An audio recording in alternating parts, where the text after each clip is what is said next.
The rest of the story. I'm looking at this moment at the elaborate floor plan of a large building, and right in the middle of this intricate design is the representation of what appears to be a solitary chamber. The building suggested by the floor plan I've described is a reality today, and so is that chamber. Indeed, that building is a shining edifice called the United States Capitol, and the chamber is a storage room for one of the most remarkable pieces of carpentry in American history. A single piece of pine wood furniture covered with aging black cloth, a catafalque, a funeral bier, which was hastily constructed in April of 1865 following the death of President Abraham Lincoln. Since Lincoln, only 26 prominent American citizens have lain in state in the Capitol Rotunda, but the catafalque supporting their coffins has always been the same, and that funeral bier has always been stored in the same room in the sub-basement of the Capitol building and directly beneath the zenith of the Capitol dome itself. That storage chamber is the precise geographical heart of the building, and in that sense, the heart of the city of Washington. The room was planned more than a quarter of a century before the Capitol was built, but Washington planners had always known that there would be a special chamber directly beneath the Capitol dome.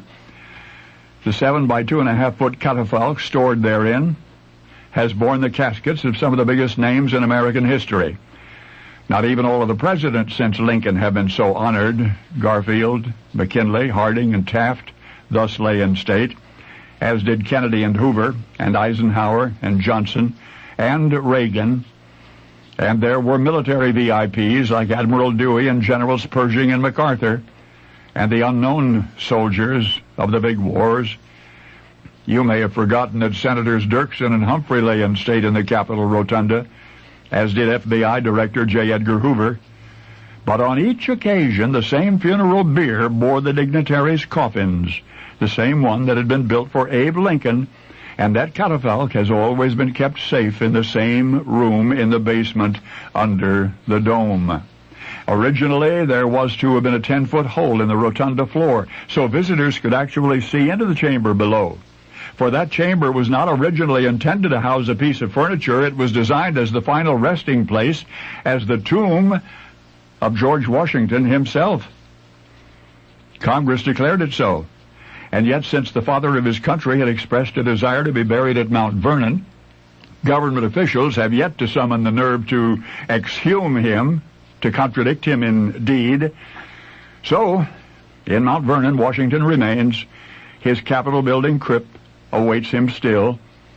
But in keeping with our ism, is it not more fitting, after all, that at the heart of our nation's capital is not just the remains of a past patriot, not just some dead and buried symbol of the American dream, but instead, now and evermore, utterly appropriately, an open and an empty tomb.